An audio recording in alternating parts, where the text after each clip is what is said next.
Tai sveiki, vasara baigėsi ir mes vėl susitinkam mūsų pokalbių trijulėje su Aušra Maldeikienė, jos svetainėje ir su Andrium Navicku. Ir mes šį kartą nutarėm, kad atnaujinsim mūsų pokalbių ciklą, apžvelgdami knygą, Bobo Woodwardo knygą Karas, kurią išvertė Andrius Navickas. Tai šiandien visas mūsų pokalbis bus apie šią knygą. Aušra, ką jūs galvojat perskaičius? Na, mano pirma reakcija buvo, ir aš tą esu parašiusi, kad iš tikrųjų tai yra pirma knyga lietuviškai, kurią aš skaičiau apie modernę politiką, kuri yra apie politiką. Ne apie korupciją, ne dar kažką, o būtent apie politiką.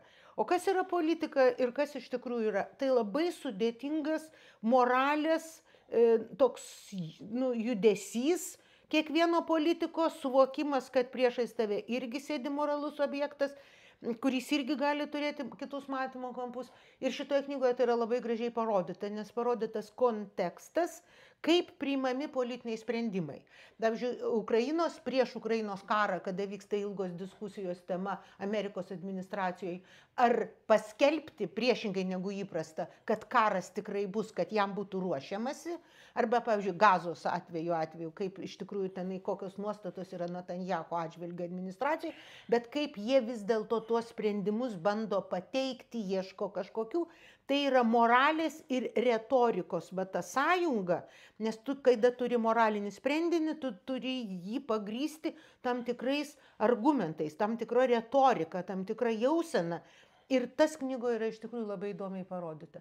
Tai jeigu kam yra įdomi politika kaip tokia, prie viso to dar pririšta prie mūsų šios dienos aktualijų, tai yra visiškai knyga parašyta, man atrodo, 23 ten. Ne, knyga parašyta praeitų metų. 24. Jį išleista, ta prasme, mėnesį kažkur tai iki rinkimų. Jau po to, kai... Tai, gal jinai ir parašyta pernai. Tai yra labai šviežia knyga. Ir jūs visą laiką būsite tuose įvykiuose, apie kuriuos skaitote kasdien, ar skaitome kasdien, ir kurie dar vis vyksta, ten ir Trumpui daug dėmesio skirta, jo mąstymo formoms. Ir tas, man atrodo, yra absoliučiai nuostabu. Aš labai visiems rekomendavau, net neturiu dabar namuose savo knygos, nes jinai keliauja po žmonės. Tai tas, man atrodo, yra labai puiku. Andriau, gal vis tik vertėtų porą žodžių pasakyti apie patį Woodwardą, kuris yra toksai, žurnalistikos institucija Jungtinėse Amerikos valstijose, ir tai yra, nebe priežasčių, reiškia. Ir tai tikrai ne pirma jo knyga lietuviškai, yra išversta jo knyga. Gerai, pradėkime nuo to, kas yra tas Woodwardas. Šiaip tai yra truputį erzinantis žmogus, erzinantis savo rašymo stiliumi, nes tikrai jis nėra rašytojas. Jis yra žurnalistas, turbūt tokia tradicinė žurnalistinė prasme, amerikietiškas žurnalistas, ir tai yra jo ir privalumas, turbūt visgi šiuo atveju privalumas, nes jis ką daro, kuo jis pagarsėjęs, pradedama, aišku, nuo to, kad tai yra jau dabar nežinau, kiek žmonės prisimena tą skandalą didįjį su Watergate'o, bet būtent tai yra žmogus, kuris dalyvavo ir ta prasme, ir jis buvo vienas iš tų žmonių, kuris padėjo pakeisti valdžią Amerikoje, taip. Ir nuo to laiko jis rašė tikrai ne vieną knygą, ir jis jas rašo taip, sakau, taip, man netgi labai keista, jis sugeba rašyti, tarsi visada sėdėtų politikos svetainėje ir klausytųsi ir užrašinėtų viskas, kas vyksta. Tarsi, ir dažnai tie pokalbiai būna ir labai tokie nemalonus tiem patiem politikam, ta prasme, jis daug detalių atspindi, bet kita vertus, kaip jis pats rašo, bet sakau, kur jo stiprybė, kad nei vienas politikas nesugebėjo ir niekas nepasakė, kad jis meluoja. Ta prasme, kad jis rašo ne taip. Ta prasme, visi pripažino, kad jis sugeba atrasti tuos šaltinius ir sudėlioti taip, kad jis sugeba pateikti tas, kaip sakyti, stenogramas, tarsi pokalbį. Sakau, kodėl truputį erzina, nes iš tikrųjų tai toks, atrodo, nėra sklandus kažkoks tai labai jau toks pasakojimas, bet tai ir yra, tu jautiesi, kaip sėdėdamas kokio nors svetainėje politikoje ir klausydamas, kaip arba prie kabineto ir klausydamas, kaip priiminėjami sprendimai. Nors va šitą knygą, tiesą pasakius, iš jo lietuviškai išverstų knygų man tikrai nepalyginamai geriau patinka, nes jis ten arba Meriniršis, kurias buvo išverstos, tai ten daugiau knygos buvo grinai apie pirmą Trumpo kadenciją ir jos buvo tokios jau, jos kaip sakyti, buvo tokios labai susijusios su kokiu nors vienu įvykiu ir labai tą vieną įvykį eskaluojančius, o čia yra tas jo panoraminis dalykas. Čia toks vaizdas, kad šita knyga yra tokia savotiška gulbės giesmė irgi ir paties jau labai garbaus amžiaus autorių. Jaunas žmogus, jis gimęs 43 metais. Jo, tai atrodo, tai jau tokia jau ir šita knyga tokia, na, tikrai... Aišku, rašyta vis tiek sujaučiama tokia intencija, su tokia labai didelė viltimi, kad Trumpas tikrai nebus prezidentu, kad tikrai, kad jau čia viskas bus aišku ir kaip ir šitoje knygoje ten ir yra, kad neduok Dieve, čia irgi visi jis netgi kaip tam tikras perspėjimas irgi rašytas, kad negali Trumpas būti prezidentu, nors knyga šiaip tai, kaip jis pats rašo, tai čia yra knyga apie Bideną. Pirmiausia, tai yra apie Bideno administraciją. Bet dabar čia vienas dalykas. Kas dabar šitoje knygoje yra ir nauja, aš sutinku su Aušra, kad tai yra politika, bet kas šitoje knygoje yra šaunu, tu matai, kaip priimami tie sprendimai, nuo kurių priklauso ir tavo likimas. Nu, ta prasme, ir viso pasaulio likimas. Ir tu matai galbūt netgi tikrąją politiką, vadinkim taip. Tikrąją politiką, kur žodis, veiksmas, padariniai, moralinės dilemos yra... labai yra susiję. Kaip sakysim, tada jau tarsi reikia atsakyti savo kailiu už tuos sprendimus. Tai ypač ten gražiai ten yra tas dalykas, kad kaip ant prezidento stalo yra tas raštelis, kuriame parašyta, o dabar viskas, maždaug dabar jau čia tavo eilė. Tu gali viską išklausyti, viską sužinoti, bet dabar tu turi priimti sprendimą. Tu turi priimti sprendimą, nuo kurio kažkas tai priklausys. Ir pagalvojau, kad labai yra didelis kontrastas su tuo, kad ką mes vadiname Lietuvoje dažnai politika, nes Lietuvoje, ką jūs manote, pavyzdžiui, apie Palestiną, arba ką jūs manote apie, nežinau ką, apie Mėnulį. Ir visi tada svarsto, ginčiasi, bet žinau, kad nuo jų žodžių niekas, kaip sakyt, niekas nepriklauso, todėl visi labai drąsūs, visi daro radikalius pareiškimus. Jeigu aš daryčiau, tai aš tai tikrai priimčiau visas griežtas sankcijas. Kodėl Amerika tyli, kodėl Amerika neuždaro tenai, pavyzdžiui, oro viso ten padangės. Aš manau, kad amerikiečiai yra bailiai. Aš manau, kad jie yra amerikiečiai, ten per daug kažkur kišasi. Labai lengva kalbėti, kai nuo tavo sprendimų niekas, ar nepriklauso, ir tada, kai sako, Aušra, lieka politikoje būtinai retorika, bet lieka vien retorika. Lieka tokia retorika, lieka įvaizdžiai. Ir tada kuriami tokie įvaizdžiai, nuo kurių, galima labai lengvai būti kokiu nors labai stipriu, nežinau, ten Ukrainos rėmėjų, kai tau niekas to...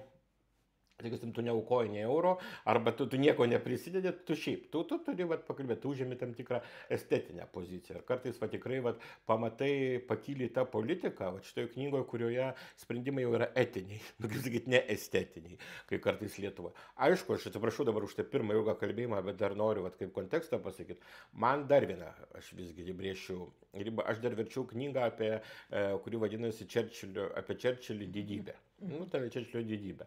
Ir man šitos dvi knygos yra irgi labai svarbus kontrastas. Ten aišku, ten nėra taip, kad viskas būtų labai, sakysim, stilius visai kitas knygos, bet vėlgi tai parodo, kaip pasikeitė politikos priėmimai, sprendimai, didžiųjų politikos priėmimai, kaip pasikeitė politinės asmenybės. Ir žinai, pasakysiu, man didžiausias, sakysim, skirtumas. Čerčilis, kuris buvo labai panašiose situacijose kaip ir Bidenas, sakysim, dilemose, kuo jis skiriasi nuo Bideno, Trumpo ar šitų kitų politikų, jis skaito knygas. Kai Čerčilis nežino priimti kažkokius sprendimus, kai jis prieina į naują sritį, ką jis daro, jis pirmiausia skaito. Jis labai daug skaito, gilinasi, jis bando suprasti kontekstą ir iš tą moraliniam kontekste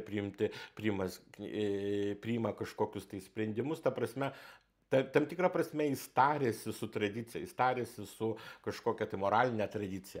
Ką matome mes kalbėdamas apie šitos veikėjus ir kodėl kartais apima neviltis, bet kartais skaitant šitą knygą, tai jie jau yra, kaip sakyti, jie jau tarsi yra tas kaip sakyti, tie orakulai, kurie ir priims. Tu žinai, kad pavyzdžiui Bidenas priims sprendimą dabar, ar ten Gazai duoti ten raketas ar ne, bet tas sprendimas jis yra labai svarbus, gražus, dramatiškas, bet jis priimamas tokio, joje daug emocijos, daug tokio, bet joje nėra to tokio vat, svorio, to tokio truputį didesnio vat, išminties. Jis dabar vat, yra. Ir tu žiūri tuos, atsiprašau, garbaus amžiaus žmonės ir žinai, vat, nuo jų kartais nuotaikos ir nuo jų vat, pasirinkimo tu kažkaip tai priklausai. Ir tada vat, tas vat, kontrastas man tarp, sakysime, Čerčilio, kuris turėjo priimti labai stiprius sprendimus, bet vis tiek jis kažkaip tai, jis negalvojo, kad jis yra pats, kaip sakyti, pats protingiausias, jis negalvojo, kad jis žinojo, kad jis tada turi tartis su knygomis, tartis su kažkokia tai šimtim. Tai va čia šiuo atveju man truputį neraminantis vaizdas, kai skaitai tą knygą ir galvoju, kaip priimami tie sprendimai. Na, aš nežinau,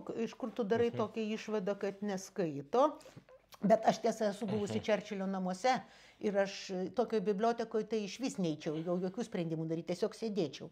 Fantastiško grožio biblioteka senose namuose.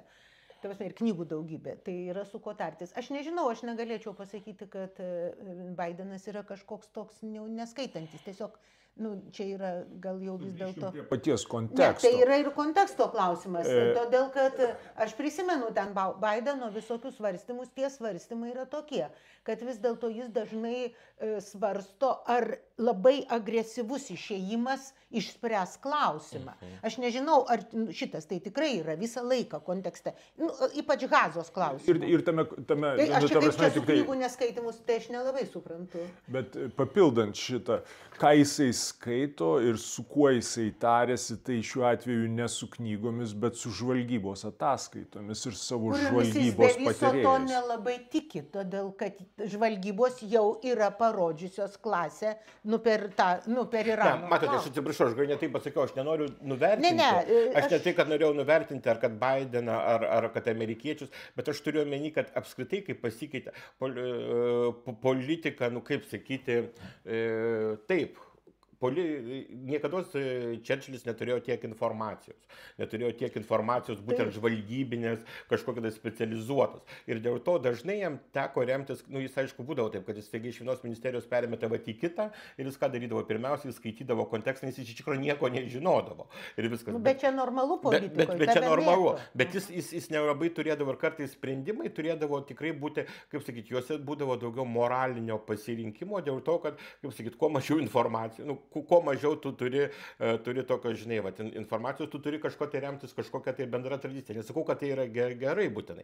Dabar atsiranda, atsiprašau, politikų priėmimas, yra, kai tu, kaip Aušra ir sako, tu dabar iš esmės politikai žymieji tampa labai priklausomi nuo žvalgybos informacijos. Jie gauna papkutę, kurioje papasakojama dabar, kokia yra situacija. Ir pagal tą situaciją jie turi priimti sprendimą. Nors, kaip mes ir matome, kad tie sprendimai dažnai nebūtinai, kaip sakyt, tos papkutės nebūtinai yra tokios, sakysim, išgrynintos. Aš pacituosiu, ką reiškia čia po to, kai išvedė karius iš Afganistano ir ten buvo visas tas fiasko, kur ten civiliai bandė lipti į lėktuvus, ten paskui savižudis susisprogdino, žuvo keli amerikiečių kareiviai, apie 100 afganų žuvo tam pergrūstam oro uoste ir jam Bidenui paskambina Bušas, buvęs prezidentas, ir čia ta citata yra labai įdomi, sako, ir aš čia cituoju. O vaikinė, suprantu, ką tu išgyveni, sako Bušas Bidenui. Mane taip pat išdulkino mano žvalgybos žmonės. Ir jis kalba apie Irako invaziją, kai buvo reikalas dėl to, ar yra ten masinio naikinimo ginklai, ar nėra. Niekas nerado niekada. Ir jų niekad nerado, bet Kolinas Pavelas atėjo į Jungtinių tautų saugumo tarybą ir sako, va, žiūrėkite, mes turime įrodymus, kad ten yra masinio naikinimo ginklai ir tuo pagrindu mes būrėme savo koaliciją. Tai aš čia tik tai noriu pasakyti, kad nežiūrint to viso didžiulio žvalgybos aparato ir atrodo, kad jie viską turėtų žinot, kas vyksta pasaulyje, bet kuriam kampe, jie viską mato, jų signalų, ta žvalgyba yra nuostabi. Vis tik tai kažkurioje vietoje netgi tokio lygio žvalgybos pajėgumai nepadeda priimti geriausių sprendimų. Taip, pavyzdžiui, šiuo atveju, Afganistano atveju ten buvo, kad jie neįvertino, kiek trapiai yra ta vietinė statytinių vyriausybė Kabule, kuri kitą dieną po amerikiečių išvykimo pabėgo. Ir Talibanas per 2 dienas perėmė visą Afganistaną. Jo, bet šita knyga šiaip tai yra labai gera, vat, būtent tiems, ypač kas mažiau yra susipažinę su tarptautinė politika, yra nuostabus, yra tikrai pristatymas tų dilemų rytuose, visų pirma susijusių su visą Izraeliu, Gazą ir aišku, ir taip pat Ukrainos kontekstą. Žinau, kad ją, kai buvo įparašyta, tai visi pirmiausiai kreipė dėmesio, va čia kaip apie Ukrainą, kaip čia tas karas prasidėjo, kaip čia buvo kur perspėjima, kaip čia su ta ginklų tiekimu, ten yra dėl to, kodėl ten Amerika kai ko tenai nedavė, kai ką davė, kaip ten tie priimami sprendimai. Tai čia iš tikrųjų labai įdomu skaityti, bet, sakysim, skaitant apie Ukrainą, na, čia gali, sakysim, vėlgi, sakysim, čia man tas failas buvo įdomus, bet galbūt daugiau žinomas.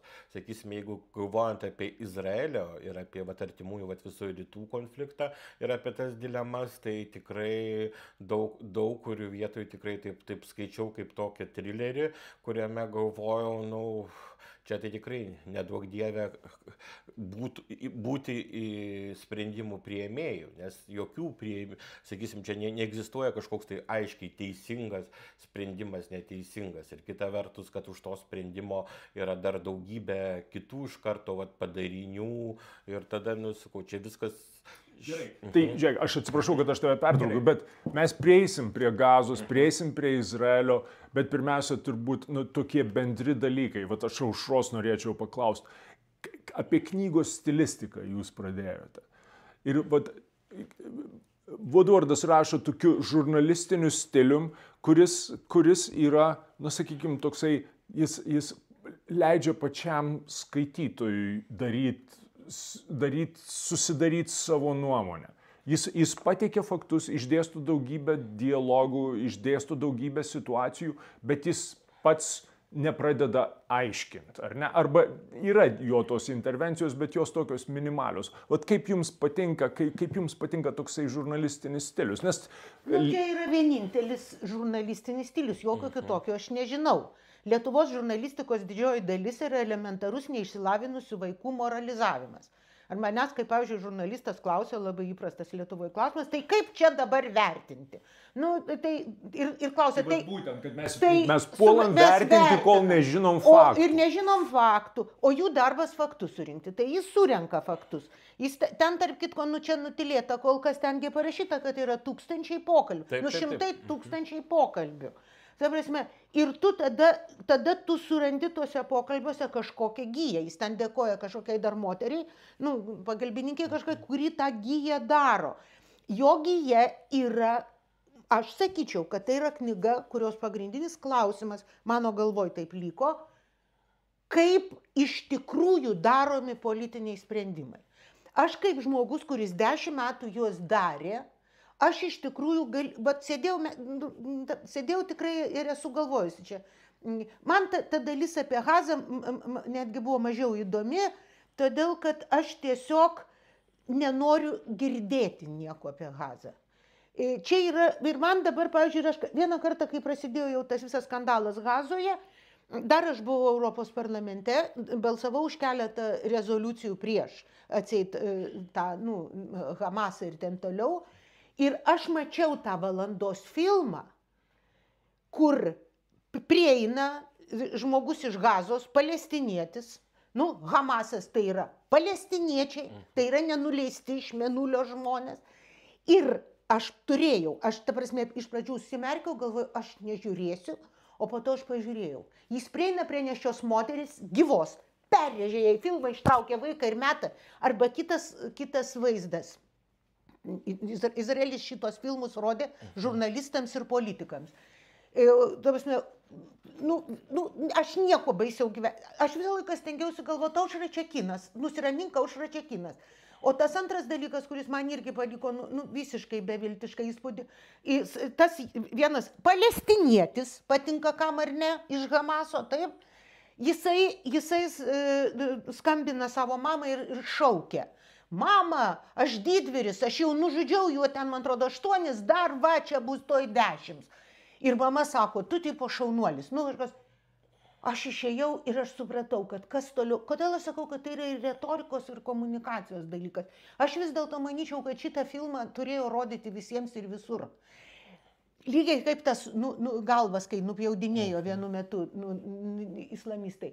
Suprantat, lygiai kaip pat, kad galbūt ir su Ukraina ta, ar to tikrai reikia, aš nežinau. Bet aš dabar grįžtu į savo veikiančio politiko padėtį. Kai manęs dažnai klausia žmonės, kodėl aš taip anksti mečiau darbą. Pirmiausia, kas čia anksti, man buvo 66 metai, kai aš užbaigiau savo politinę karjerą, tai aš visiškai nesižaviu šitą senų veikėjų 100 metų priiminėjančių sprendimus ir jau, kaip ten ir Baideno istorijoje, ten matosi knygoje, liudija, kad jau nebelabai supranta, ką ten šneka su kuo. Tai aš tikrai vienas dalykas, bet antras dalykas, aš 10 metų nieko kito nedariau vakarais, tik visą laiką galvodavau. Žiūrėk, jeigu tu dar balsuosiu taip, tai bus šitaip, o jeigu balsuosiu taip, tai bus šitaip. Ir vat nė karto man niekur nepavyko, išskyrus savo akiniuose, ką aš visą laiką darau. Kodėl aš rašau akinius? Aš visą laiką rodau, kaip sudėtinga mums kartais elementarų namuose dalyką nutarti ar ten ką nors. O čia ant žmonių guli visas didžiulis laukas. Aš Palestinos klausimą savo išsprendžiau labai paprastai. Aš žinau savo tautos kaltę Izraeliui ir aš esu Izraelio pusėje. Ar tai yra protingas sprendimas? Totaliai nežinau. Gal absoliučiai absurdiškas. Grįšim prie to, bet pradėkim nuo Ukrainos. Žiūrėk, bet sutikite, visi aš manau sutiksite, kad šita knyga visą laiką, aš dabar jau kalbu ir kaip iš skaitytojo, ir iš politiko, pusės, jinai tave visą laiką stato dar kartą akivaizdoje. Pagalvok, kad kiekvienas tavo balsavimas yra moralinis veiksmas. Ar apie tai šnekam? Nepeza visi, kokie jie bus visi geri. Čia tu negali būti geras visiems. Kiekvienas moralinis sprendimas turi tą balansą. Čia sudėtinga. Kas jums, Andriau, paminėjai, kad pati knyga, jeigu sekėjai Ukrainos įvykius, tai, o mes daugmaž sekam Ukrainos įvykius, nes yra arti mūsų ir mums yra svarbi Ukraina, tai jeigu seki tuos Ukrainos įvykius, jeigu juos sekėjai, ar buvo kažkas naujo, ką papasakoja Woodwardas, kas nebuvo akivaizdu iš tų kasdienių naujienų srauto, kurį mes jau 3 metus skaitome apie Ukrainą? Ar buvo knygoje pačiam kažkas naujo? Jums abiems? Tai aš galiu sakyti, kad, labai lengva sakyti, kad nieko naujo, bet, matai, kalbant apie Ukrainą, yra ta problema, kad yra spiečius visų priešingų kalbėjimų, interpretacijų ir visą laiką sakymų, ar aš taip nesakiau, nors tu galėjai sakyti prieš tai priešingai, ta prasme. Ir šita knyga yra gera tuo, kad ją skaitydamas gali suprasti, labai nuosekliai, Amerikos poziciją, tada ir gali sakyti, taip, man taip ir atrodė, kad jie priima sprendimą, dėl to kitas, tai dabar visgi aišku, kodėl jie ten kažką tai ten priėmė tokį sprendimą, nes kitas dalykas, tu supranti ir tą trapumą tų sprendimų, ten kaip dėl kokio Abramso, ar ten priima, arba dėl Leopardų sprendimą supranti. Tai va irgi gražiai atskleidžia. Dabar tu pasakai, bet žiūrovai galbūt neskaitė knygos, tai primink tą epizodą su Abramsais. Ne, tai pavyzdžiui yra paprasčiausiai pokalbis tarp 2 politikų. Aš sakau, žiūrėt nesvarbu. Ir kai vienas sako, Šolcas ir Baidenas. Ne, tai sako, tai jūs duosite tenai tuos Abramsus. Ne, tai jūs gal duokit pradžioje Leopardus ir kaip jie tarėsi. Ir tu supranti, kad nuo to pokalbio vakare, kuris vyksta, kuris aišku prieš tai yra priklauso nuo to sprendimo, priklauso labai daug gyvybių, labai daug karo, ir tu supranti, kad yra trapu ir tu supranti, kad tai nėra, kad politikai, kurie, kaip pas mus dažnai vaizduojami, kad jie turi tokius tik labai aiškius interesus, ten vienas bailys, aišku, kitas ten, kodėl Šolcas visą laiką bailys, aš galiu daug kur nemėgti Šolco, bet jis sprendžia savo dilemas, ir šitai knygoje parašyta. Jis sprendžia labai savo moralinius dalykus, o čia jis taip pat, ir tu šitą knygą, man tuo ir patinka, kad ir kalbant ir apie Ukrainą, ir kalbant apie artimuosius rytus, ji parodo, kaip kiekvienas žmogus siekdamas tam tikrų interesų turi priimti, parodo kontekstą, kuriame turi priimti sprendimus. Na, yra infantilizuota politika dabar. Infantilizuota balta juoda. Čia man buvo liepta niekaip Lietuvos neliesti, bet aš visiems paliesiu. Visa šita tapinizmo istorija Lietuvoje yra absoliutaus absurdo istorija. Kada visi žino, kas yra kaltas ir kaip daryti. Reikia daryti taip, kaip Tapinas liepė vakar. 11 000 laikų po iš tikrųjų iš konteksto ištrauktos frazės ir ironijos. Suprantat, tai va tas knygos autorius, šiaip Tapinas yra parašęs vieną knygą apie politiką, neįtikimai prastą. Pats man atsiuntė, aš tą knygą turiu su jo, tuo, kaip jis vadinasi, užrašu, kad va čia jau knyga, vadinasi knyga Prezidentas. Ir jis parašo prieš 19 metų rinkimus. Beviltiškai prastą knygą, kur tikrai, taip jau nykiai sutraukta, nes reikia knygų mugėje eilinės knygos, taip? Ir suprantat, bet mes, ir va tas, kada mes taip sprendžiam Lietuvoje, klausimus labai paprastai, tarsi visada egzistuoja teisingas atsakymas, tai šita knyga labai gražiai parodo, kad teisingas atsakymas politikoje neegzistuoja, nes mūsų yra žiauriai daug, mes įvairiai matom pasaulį ir mums visai, ir tas mažiausia, kas yra politikoje klausimas, tai yra būtent interesų klausimas. Kadangi mes visą laiką šnekame apie politiką Lietuvoje, visą laiką tai pastaruosius turbūt 25 metus. Beje, kas įdomu, kai 88 metais įsijungiu į politinį procesą, netgi 87 iš karto grįžę, mes padarom tokį jaunų ekonomistų klubą, kuris buvo vienas iš tų, mes visi dalyvavome Birželio 3 kuriant sąjūdį.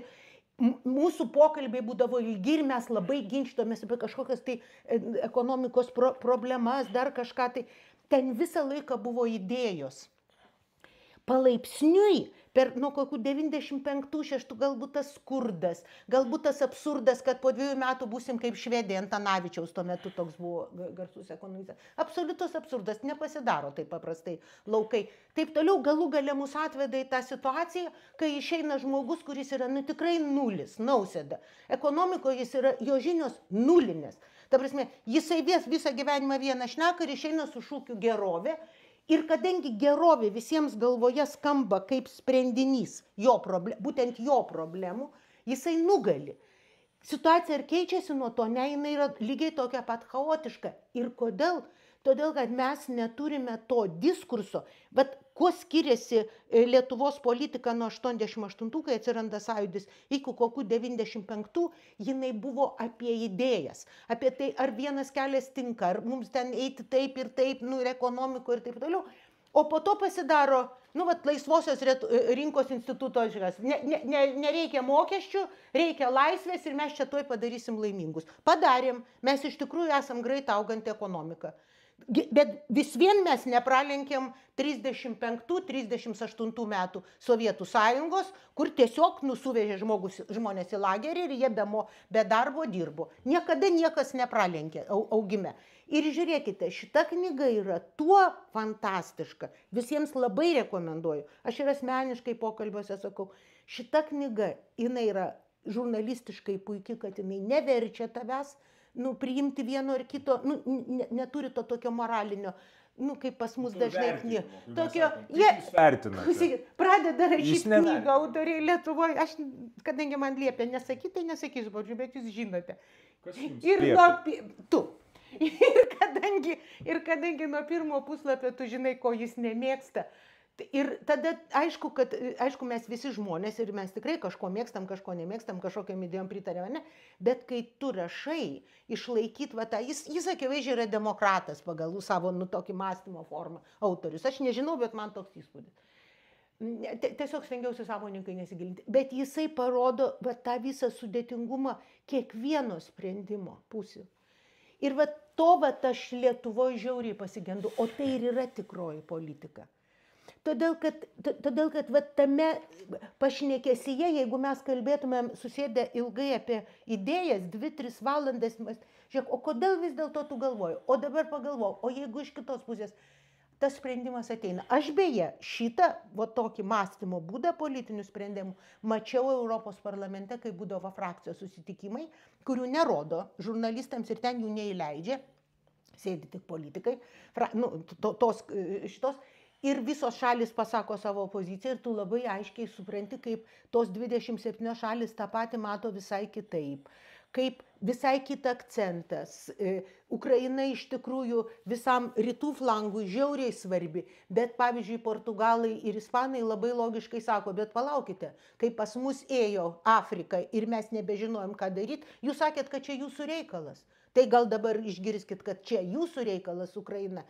Suprantat, tu turi matyti tą nepaprastai didelį kontekstą. Politika yra apie kontekstus, apie didžiuosius pasakojimus, kaip mes save suvokiam pasaulyje. O jinai virsta, ten kažkokius čekučius nuknyso, motina šventoji, kaip neįdomu. Dabar aš tiek tada, aš taip sakysime, daug su kuo savo. Taigi nereikia sutikti, reikia savo nuomonę. Aš ne apie tą sakau, aš pavyzdžiui, aš neidealizuočiau knygą, aš kodėl pradėjau, žinai, nuo Čerčilio, irgi idealizuodamas galbūt tą variantą, tu matai toj knygoje. Taip, idėjos, priėmimų, sprendimai, bet labai daug yra dalykų, ką jis ir pabrėžinėja, pavyzdžiui, autorius, kaip, pavyzdžiui, ypač apie Trumpą, kaip ten bando pakritikuoti. Daug kas yra priimama sprendimų, kaip, sakysime, vėlgi, respublikonai, demokratai, kaip pakenkti, kartais yra, jeigu respublikonai priiminėja vienokius sprendimus, tai demokratai turi priimti kitokius sprendimus. Ta prasme. Trumpas labai daug irgi čia yra pavaizduojamas sprendimų priėmimai, kad ten nėra kažkokia daugiau moraliniai, bet irgi kas nors ten, kas jį pagiria, kas jo nepagiria. Demokratai irgi labai visą laiką galvoja tenai, kaip šitas sprendimas ten irgi padės jiems ar nepadės tenai su reitingas. Tai prasme, aš turiu omeny, kad šitas elementas yra labai stiprus politikų. Aš nesakau, kad tai yra blogai, bet jis labai irgi šitą autorius labai atskleidžia, kad daugelį sprendimų priėmime tai yra irgi daug tokio, kur tu negali netgi išvesdamas kariuomenę. Žiūrėkit, aš vieną pasakysiu sakinį. Deja, mes esam tik žmonės, ne dievai. Mes matom kontekstus, kodėl reikia knygas skaityti. Kodėl svarbiausias klausimas kiekvienam politikui, kokia tavo paskutinė skaityta knyga. Dėkui, kad tu vieną kartą šitą įvykdė ir gavom rezultatą. Galėsim kada nors papasakoti. Nes tos knygų skaitimas ir yra politiko darbas. Nes tada tos smegenys mokosi. Bet esminis dalykas, ir ko tu irgi nepaneigė oponuodamas, lyg tai man, jis iš tikrųjų parodo, kad procesas yra sudėtingas. O ką daro žmogus, ir čia yra smegenų tyrimai, neurofiziologija ir visa kita, tai tiesiog yra mūsų smegenys tai veikia. Kada klausimas yra be galo sudėtingas, mes priimam sprendimą, kuris mums atrodo, toks labiausiai, pirmas į galvą atėjęs. Čia tiesiog mes kartais, įsivaizduokit save situacijoje, kai jūs turite 50 įvairių informacijų, ką jūs darysite. Jūs paimsite tą, kur jums bus emociškai maloniausia, ten kokia nors gerovė, ar dar kas nors, nes mes tokie. Ir tada, ką turi daryti politikas ir ką aš save mokiau daryti, bet man tai yra labai sudėtinga. Dėl to manęs niekas negrąžins į veikiančią politiką, vien todėl, kad aš tiesiog nebeturiu jėgų šitam skirti laiko. Tu pradedi galvoti, o kurioje vietoje tu klysti, taip toliau. Čia yra tai, ko moko išpažintis tavęs. Čia sunkiai, nelabai išsimoko. Nes smegenis taip veikia. Tai aš sakyčiau, kad šitoje knygoje šitai yra parodyta. Ir kai aš tikrai neidealizuoju knygos, bet aš sakau, lietuviškam kontekste mes neturim nieko absoliučiai panašaus. Aš skaičiau daugybę visokiausių memuarų. Brazausko, Prunskienės, visokių buvusių užsienio reikalų ministrų, Šatsko, man ta literatūra yra įdomi. Ir jie neanalizuoja savo klaidų.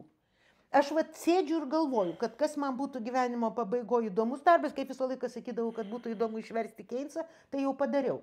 Parašyti knygą, kur aš padariau klaidas mokydama, dėstydama ir būdama politikoje.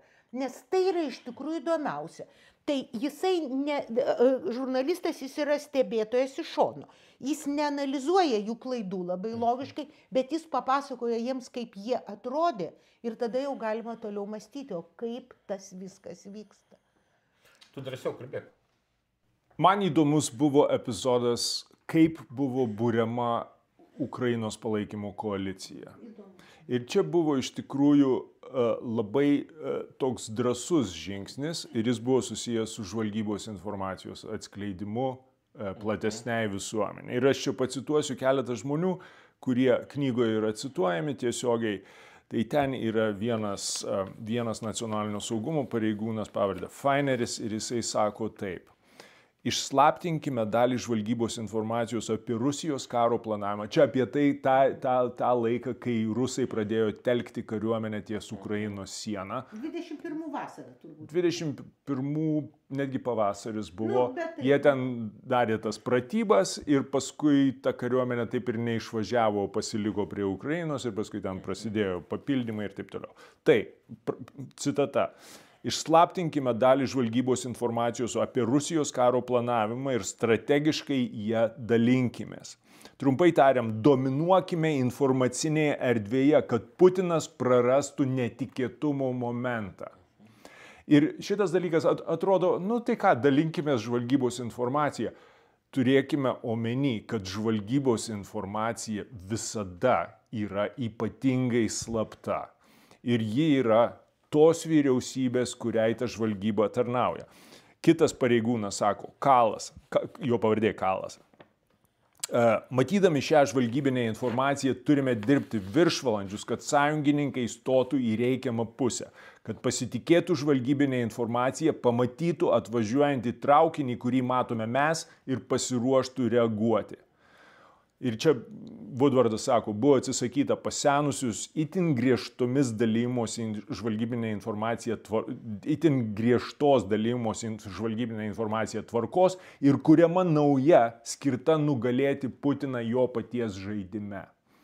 Tai, kadangi kalbėjom, kaip svarbus yra politinis kontekstas priimant sprendimus, čia kontekstas yra koks? Čia kontekstas yra Bušo laikai, Bušo jaunesniojo laikai, kai ateina Colinas Powellas į Jungtinių tautų saugumo tarybą ir sako, žiūrėkite, mūsų žvalgyba sako, Irakas turi masinio naikinimo ginklus.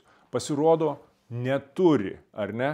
Žvalgybinė informacija buvo neteisinga arba klaidinanti ir šis kontekstas tiems politikams, kurie sprendimus priėmė Ukrainos atveju, lygiai taip pat kirbėjo smegeniniai. Žiūrėkit, kaip mes galim pasitikėti amerikiečių žvalgybinę informaciją, kai prieš 10 metų jie mums visi pudrino smegenis, kad reikia verštis į Iraką, nors viso to nebuvo.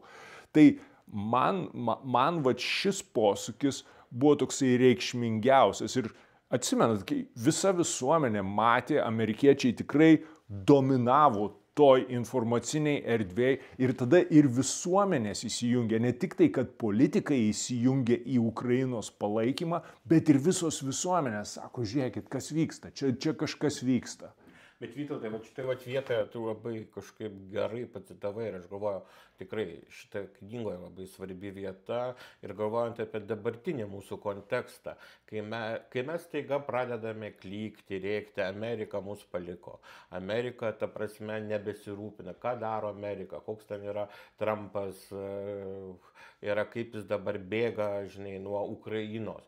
Ir su viskuo netgi taip, man irgi patiktų, kad būtų kitaip, bet va šitas kontekstas rodo kitą, kad Amerika buvo, mes suvertėm Amerikai tokį vaidmenį, maždaug tu rūpinkis, o mes žaisime savo žaidimą. O mes kalbėsime. Bet mes taip ir į Europos Sąjungą žiūrime. Taip. Ne, mes taip. Oi, čia tiesiog, mes esame absoliutus paaugliai.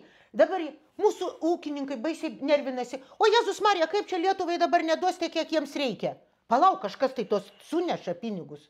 Mes pasimam iš vienų, pasimam iš kitų ir sakom, žiūrėk. Toks mąstymas. Visiškai sutinku. Čia toks infantilus mąstymas. Bet aš noriu pasakyti, kad Ūži, jis atskleidžia daugiau netgi ne apie Ameriką, apie Europą. Kokia Europa buvo karo, sakysime, išvakarėse. Europa buvo visiškai infantili, ta prasme, kaip jis sako, paaugliška, kuri norėjo tik tai kažką gauti, kažką tai daryti, kažko tai rūpintis, dar galvoti kažkokias tai gražias idėjas, ta prasme, pakalbėti kažkur tai, bet bet vat, iš tikrųjų ir amerikiečiams reikėjo labai įtikinti, kad tikrai Putinas yra puola, kad blogis jis yra.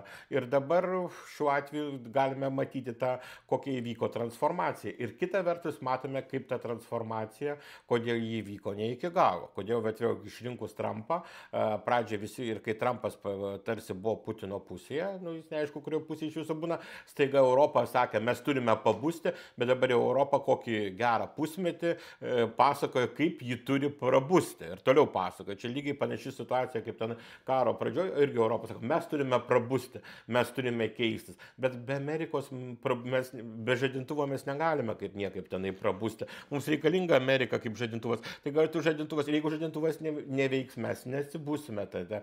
Ir vėlgi situacija čia man labai primena tą. Ir šiuo atveju galime keikti Bideną už daugą, ta prasme, kad jis buvo, bet pavyzdžiui, va šita vieta, kaip jis tikrai labai drąsiai ir aiškiai ir labai nuosekliai tikrai buvo, kaip sakyti, jis tikrai elgėsi labai, kaip tikrai pasaulio lyderis. Va čia šiuo atveju tikrai daug kur šitoje knygoje, skaitydamas, tu pamatai, ką reiškia būti to pasaulio lyderiu. Tikrai labai sudėtinga dalyka, ką už ir kalbėjote. Bet aš nesutikčiau, kai tu sakai, kad Trumpas neturi savo darbotvarkės. Trumpas turi darbotvarkę. Aš nesakiau, kad Trumpas neturi darbotvarkės. Gal aš atsiprašau, gal aš ne taip. Trumpui neįdomi užsienio politika. Ir jis to nelabai ir slepia. Ne, aš kaip tik sakiau, kad iš esmės Europa nepatenkinta Trumpo darbotvarkė, nes jiems patiko, kai Bidenas visko už juos darė. Vat aš tą norėjau sakyti. Būtent, būna kartą sulaukia 18 ar 20 metų, paprašo išeiti iš namų ir pradėti gyventi pačiam. Ir staiga išaiškėja, kad viskas gerokai sudėtingiau negu įsivaizdavai. Bet Trumpas aiškiai turi darbotvarkę, jis domisi Ameriką. Ar tai yra protinga ir ką tai reiškia Amerikai, aš tikrai nežinau, reikia amerikanistų. Bet Lietuvai, aš 19 metais eidama į rinkimus sakiau, mums svarbiausia palaikyti tuo metu Makrono idėją apie tai, kad NATO prarado smegenis. Visi tyčiojasi. Su manim konservatorių partijos lyderis, jeigu konkrečiai Ingrida ir Kubilius atskirai šnekėjo ir aiškino man, kad aš blogai suprantu klausimą. Aš sakiau, aš negaliu kitaip suprasti. Visada reikia gintis pačiam, o tada jau kažkas padės. Tai aš taip ir prie tokios nuomonės ir liksiu. Tai ar mes galime tyčiotis iš Trumpo, kad jis, pasako, kad aš dabar pasirūpinsiu, aš nežinau, ten rūpinas ir ne, aš tikrai neišmanau Amerikos ekonomikos. Čia gal Vytautas geriau žino. Bet jo mąstymo logika man gula į tam tikrą naratyvą, į tam tikrą lauką, kuris galų gale jam ir atneša pergalę. Dar vienas yra labai įdomus momentas, kad netgi tas pats Bidenas, priimdamas sprendimus Ukrainos atžvilgių, jisai reaguoja į tai, ką buvusi administracija, tai yra Obamos administracija, kurioje jis buvo viceprezidentas, dar, ir žiūrėkit, tenais jisai sako, čia jisai reaguoja į Obamos reakciją į 14 metų Krymo aneksiją, ar ne? Jisai sako, mes patys viską sujaukėme. Barakas niekada rimtai nežiūrėjo į Putiną. Ir iš to jis pasidaro paprastą pamoką, ta prasme išmoksta paprastą pamoką. Sako, žiūrėk, aš nebebūsiu užkluptas netikėtai, atimkime iš jo netikėtumo momentą, iš Putino, nes jisai naudojasi tuo netikėtumo momentu. Ir čia ta mintis, kad jie patys kažką negerai darė, kai buvo 14 metų invazija, kadangi nebuvo rimto atsako iš Jungtinių Amerikos valstijų pusės, dabar Bidenas sako, mes negalim šitai palikti, mes turim patys reaguoti, bet jis pripažįsta, kad ta jo reakcija yra iš dalies padiktuota to, kas buvo jo paties viceprezidentavimo. Bet tai gražiai parodo tai, kad žmogus mokosi. Žmogus mokosi, tai ir yra nuostabu. Man matote, šitą gal dar ne tai, kad esu vertęs knygą beje ir apie Bideną. Ir visiškai Osnuso. O šitos tai nemačiau. Yra tokia išleista prieš porą metų ir man Bidenas labai patinka, vat būtent toje knygoje atskleidžiamas jo dilemos ir jo gilumas.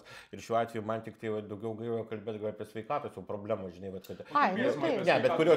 kurios jau atsirado vėliau, bet aš turime, bet Bidenas iš tikrųjų yra labai gili asmenybė šiaip paėmus.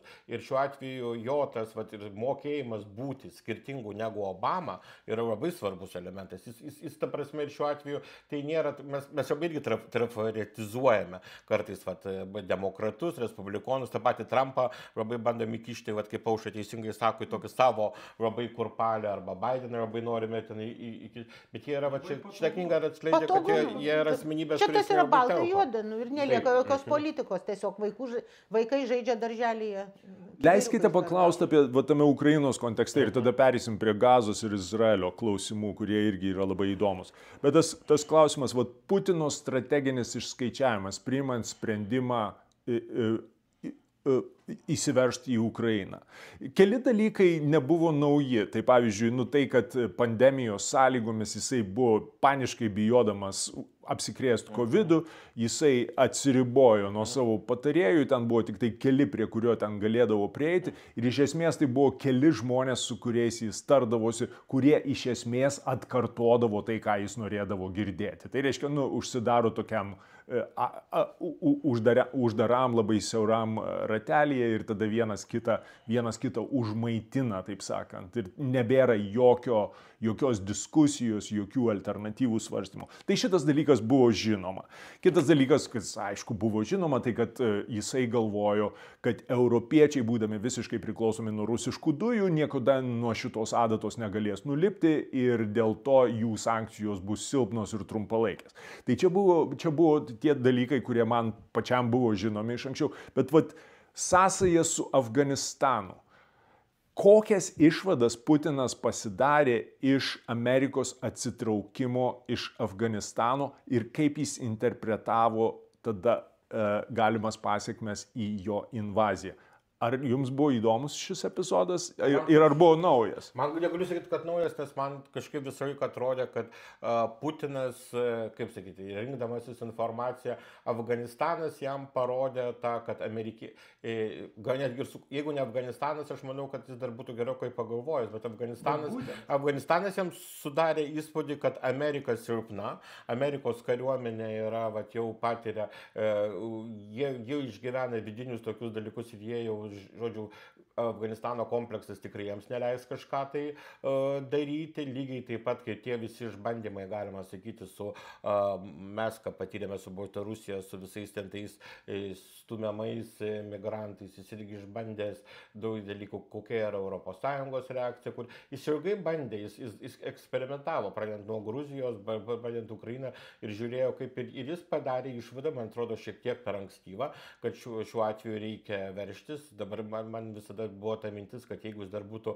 palaukęs, mes būtume dar tapę tikrai, mes ėjome tą drebučiais tapimą tokį, nes mes ėjome kažkokią tai savidestrukciją ir vis didesnė priklausomybė nuo Rusijos ir ėjo jau visiškai beviltiškai ir aš man atrodo, kad čia buvo tam tikras, kaip jiem pelėkautai atsirado su to Afganistanu.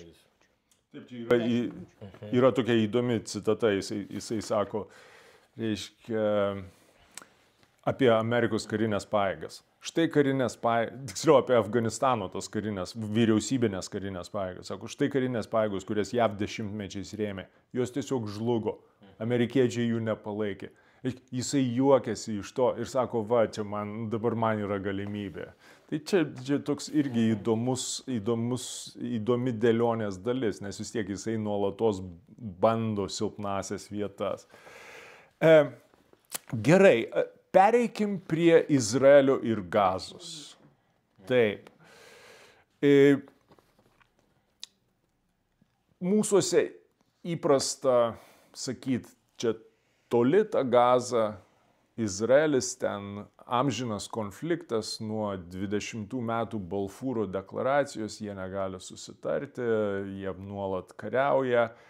Bet kai skaitai tą knygą, ar nekyla tos tokios moralinės dilemos, į kurias negali nereaguoti. Tai aš konkrečiai turiu omeny civilių padėtis okupuotame Gazos ruože ir Izraelio politika jų atžvilgiu, kur nepraleidžia humanitarinės pagalbos, kur žmonės miršta iš bado, neturi nieko, yra bombarduojami. Ar ta tokia ortodoksinė mūsų labai pragmatiška politika ir suprantama, kad mūsų istorija mums liepia palaikyti Izraelį. Bet ar tikrai galim užmerkti akis į žmonių kančią? Man atrodo, kad čia šiuo atveju aš atsakyčiau nuo to, nuo ko pradėjau, kad Lietuvoje labai lengva daryti estetinę poziciją, pavyzdžiui, sakyti, aš esu už Palestiną, aš manau, kad Gazoje vyksta genocidas, aš šitaip manau, nes man tai rodo per televizorių.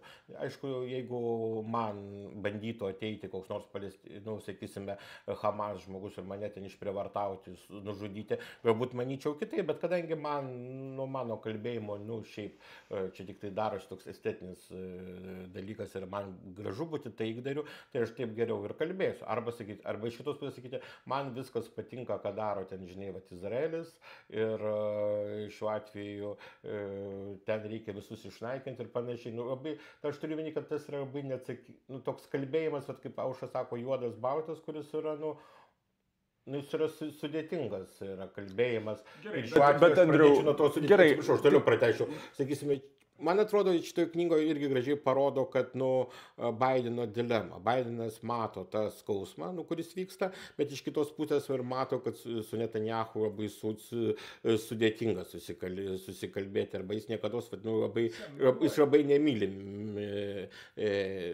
Netanjahu. Net ne tas žodis, tiesiog jau. Ne tas žodis. Bet man sakau, Baidenui Netanjahu yra kažkoks blogio simbolis. Išvadina Bet man skaitant šitą knygą labai buvo sveika. Turbūt geriausia, kad aš buvau perskaitęs apie artimuosius rytus, nes labai daug susimačiau ir supratau, kad aš neturiu jokios nuomonės. Ne tai, kad nuomonės neturiu, bet aš supratau, kad yra kartais nemoralu labai laikytis radikalios pozicijos. Nes viena vertus tai, nes ką Aušra sako, aš labai sutinku šitą, aš irgi ten, ta prasme, mačiau tik tai ištraukas iš to filmo ir ta prasme, mačiau tų žydų reakcijas ir po šito negali kažkaip tai kitaip kalbėti. Bet kitas klausimas, kurį kelia ir toje knygoje, Kataro, ir sako, bet palaukit, jūs galvojate, kad jūs vykdėdami tokią politiką Gazoje, jūs pabaigsite su tuo terorizmu? Ar jūs taip leisite tik tai Hamazo, ta prasme, tam terorizmui tik tai klestėti? Nežinau. Aš tikrai nežinau, kaip šitą išspręsti. Aišku, šiuo atveju čia man labai juokinga, kai pradeda kalbėti, žinote, čia žydai tenai įsiveržėliai, jie čia okupantai, problema yra ta, iš tikrųjų, ir kas toje knygoje atsispindi, palestiniečiai, tie paprasti palestiniečiai, kai vadinama, apie kuriuos labai daug kalbama, jie niekam nerūpi, tom didžiosiom galiom,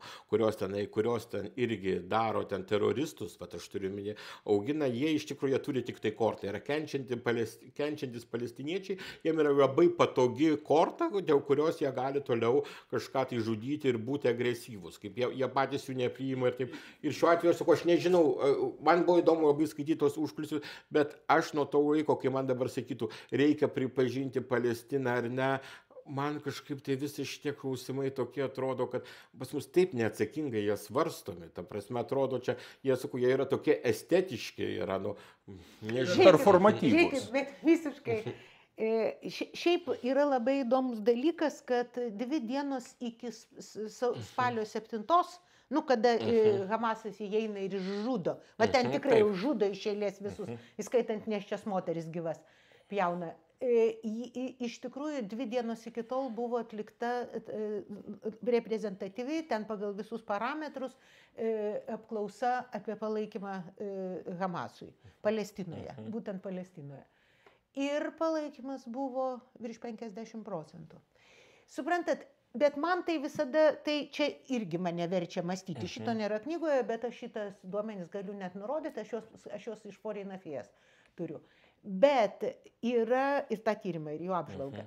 Bet yra dar vienas dalykas. Žiūrėkite, tie patys, kurie labai jau ten su Palestinos vėliavom, kad ir ta Ruginienė, man labai infantilinai, man atrodo, išvis žmogus labai infantilus, tai ten ta vėliava, jai padavė, jinai pamosavo. Sakė rankinukas. Nežinau, su Palestinos vėliava vaikščio, jinai kovojo už Palestiną. Bet, ta prasme, bet iš tikrųjų tie patys žmonės, pavyzdžiui, visiškai ramiai sutinka, kad rusus tai reikia visus išžudyti. Labai dažnai. Nes rusai tai jie tokie, jie visi yra nusikaltėliai. Nes tokia tauta. Bet Palestina jau ne. Tai tas žmogaus mąstymo, tos dichotomijos, tas toks dvilypumas, man atrodo, čia yra svarbiausia. Tai leiskit man įsiterpti, Lietuva deklaruoja, kad jį laikosi vertybinės politikos. Tai dabar gali paklausti šiuo atžvilgiu, ar Izraelio ir Palestinos konflikte Lietuva irgi laikosi vertybinės pozicijos, ar mes laikomės grinai pragmatinės pozicijos, kad reikia... Aš nežinau, kas pragmatinė pozicija yra vertybinė pozicija. Aš vertinu pragmatinius sprendimus labiau negu pasiaukojimą. Aš nesutikčiau, Vytautai, su pačiu klausimo iškelimo. Aš manau, kad kiekviena politika, kiekviena ir pragmatinė yra vertybinė. Tik tavo vertybė gali būti nauda. Su tuo nesutinku, bet čia yra įdomus klausimas. Bet aš dabar aš nesiruošiu ir niekada nesakiau, kad rusus visus reikia žudyti. Tai man yra, sakau, man labai yra sudėtinga dilema ta, kad taip, man yra ne vienas ir ne daug, tai va štai Netanyahu sprendimai dabar, kurie man jie skaudus yra labiausiai dėl to, kad tarsi jie, ta prasme... Ta patį Izraelį žemina. Ta prasme žemina tą patį Izraelį ir kitas dalykas, kaip ir popiežius, ir dabar visi kalbam apie Gazos kančias, taip, ta prasme, iš principo, kaip sakyti, Čia labai sudėtinga dilema. Aš paprasčiausiai manau, kad Izraelio veiksmai tie, kurie veda jį, aš pritariu, sakysim, Izraelio tikslui pačiam išgyventi, apsivalyti nuo teroristų, bet aš manau, kad tie veiksmai, aš nesu tikras, kad jie veda prie to tikslo. Ir tada labai sudėtinga sakyti, kad kai tu matai, labai lengva atsistoti į vieną pusę ir į kitą, kai du, sakysim, kaunasi su kažkokiais tai kardais, ir sakai, jeigu jis manęs nepapjaus, jis mane papjaus. Ir sakyt, kuris iš jų teisus, ką daryti, kad jie padėtų ten kardus ir gyventų, aš nežinau. Ir šiuo atveju man dėl to, aš džiaugiuosi, kad man nereikia priimti sprendimų, ta prasme. Bet keli epizodai ir tada baigsime. Pirmas epizodas, pirmas faktas, aš sakyčiau, Izraelis sistemiškai finansavo Hamas, norėdami suminkštinti jų teroristinius polinkius. Ar ne? Jie galvojo, kad jeigu, reiškia, teiksime Hamas finansinę paramą, tai juos galime normalizuoti. Čia maždaug kaip jeigu prekiausime su Rusija, tai jie taps civilizuoti ir tada taps liberalais. Tai ar šitas dalykas pačiam buvo žinomas, ar jums abiems, nes man tai buvo naujiena, kad Izraelis finansavo Hamas ir paskui, kai Blinkenas važinėja po artimuosius rytus, visi arabų lyderiai jam sako, klausyk, mes nekenčiam Hamas. Hamas yra musulmonų brolijos atšaka ir mes visi jų bijome. Bet klausyk, kodėl Izraeliui reikėjo juos finansuoti? Bet čia šiuo atveju, žinai, labai sunku sakyti tą, kas tas Izraelis, kuris finansavo. Tam tikra Izraelio administracija darė tą politiką. Jahu administracija. Tai lygiai taip pat, kaip kažkada tai Amerika finansavo talibus. Ta prasme, kai kažkada tai ir Al-Qaeda. Čia šita politika, kuri absoliučiai, žinai, labai sunku jai pritarti. Šita politika niekur, žinai, problema ta, kad... Spost vertinam. Aš taip pasakysiu, problema ta, kad Netanyahu ir tai agresyviems, sakysime, izraeliečiams visiškai reikalingas Hamasas kaip pasiteisinimas, kodėl tu gali tą daryti. Hamasui labai reikalingas irgi agresyvus izraelietiškumas. Ir šiuo atveju, kaip iš to įžengti, aš nežinau. Kadangi man tai visas tas kalbėjimas, kaip sakyt, man nieks nestovi rėmęs pistoleto į galvą, man visiškai nemoralu dabar atsistoti vienoje pusėje ir sakyti, kad labai lengva tai, žinai, priimti. Sakau, skaitant, man labai įdomus tie faktai ir labai daug verčia susimastyti. Aš per daug lengvai taip nesakyčiau, kad ar aš turiu pripažinti Palestiną, neturiu pripažinti Palestinos. Man šitas klausimas yra per daug sudėtingas. Aš tavęs neklausiu, aš nei vieno iš jūsų neklausiu, ar mes turime pripažinti Palestiną ar neturime. Man pačiam tai buvo šitos knygos skaitimas, buvo akistata su moralinė dilema, kuri, kaip krikščioniui, žinai, ta prasme, tu negali sakyti, kad vienų žmonių kančia man nerūpi, jeigu tau rūpi apskritai žmonija, ar ne? Tai jeigu rūpi Andrius, tai palestiniečiai irgi yra žmonės. Ir čia nebegali, žinai, pagal kažkokį tai rasistinį... Nu, bet žydai, kurios skerdė, irgi žmonės. Ta prasme, man atrodo, kad mes pagrindinį dalyką, dabar jau mes tiesiog kartojamės, bet aš manyčiau, kad mes pagrindinį dalyką papasakojom šiandien jums. Yra knygų, kurias verta skaityti, kadangi jos verčia galvoti. Tai va šita knyga, mano supratimu, yra tokia. Tai kągi, ačiū Andriau, kad išvertei knygą ir kad sutikai pasikalbėti apie ją. Dar kartą primenam savo klausytojams ir žiūrovam. Tai yra Bobas Woodwardas, Amerikos žurnalistikos ikona. Knyga vadinasi Karas. Ja galima įsigyti knygynuose. Mes beje jokiais būdais neatstovaujam nei leidyklos, nei dar kažko mums niekas.